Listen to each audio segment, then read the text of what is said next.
Hi, I'm Tim. Welcome to Watchbox, and thanks for logging on. If you love this watch, email me, tmosso@thewatchbox.com. It's in the description below.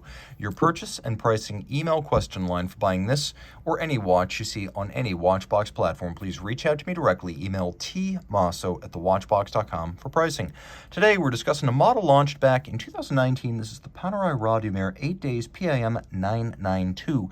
In stainless steel, this model debuted with a new micro-media blasted burnished aged case, so it has the look of a weathered steel case.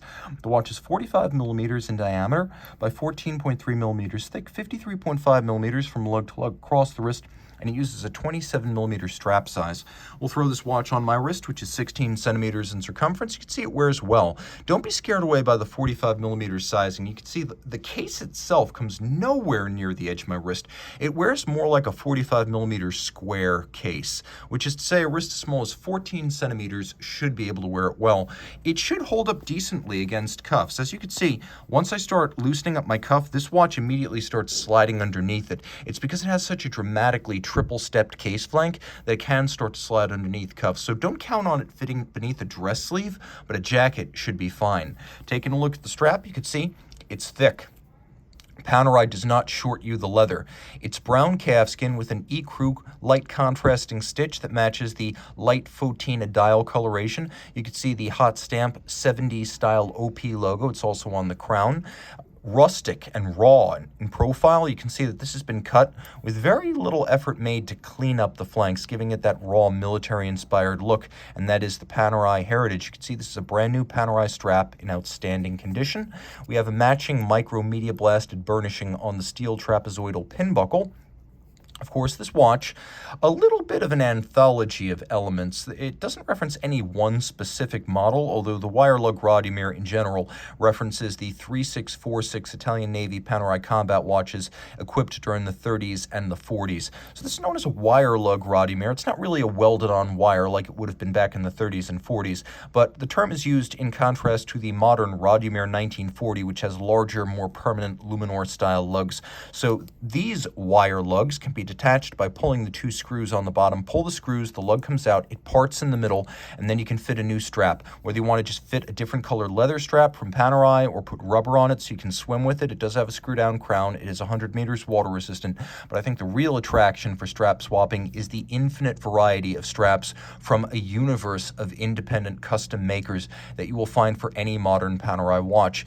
You could easily have one Panerai watch and 20 different straps for it and never repeat a strap. You have that kind of selection. So yes, you can go with the factory, but there's no need to limit yourself. Part of the fun of owning a Panerai is the idea that a new strap gives you a new watch. So we have that vintage-inspired diamond-like, sharply knurled crown. You can see outboard media blasted and polished.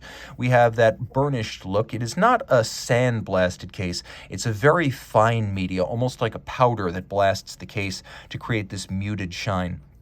We have a dial that is matte black to minimize reflection, and though this does look like a vintage plexiglass, this is a modern sapphire that's been cambered and domed to look like a vintage plexi. So the dial, matte black, it is a stencil, it is a sandwich dial. So this is a vintage fashion of constructing Panerai dials.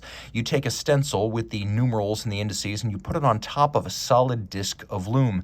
Historically, that lume would have been Radiomir or Luminor, radioactive elements. Today, all of the luminescence is from superluminova, and it is an ecru coloration. Of course, 8 Days patented, a reference to the power reserve of the watch. The watch is quite well lumed. If you expect this watch to live up to Panerai's reputation for luminescence, you will not be disappointed.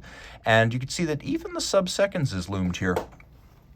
Not a whole lot of additional features and functions, but we do have a hacking seconds function, so if you want to set the watch against a reference time, you can stop the seconds hand, stop the movement, and definitely you can do that. Turning the watch over, we have a manual wind caliber. You can see this is a W, so W means 2000. We have 100 meter water resistance, and we have a caliber P5000.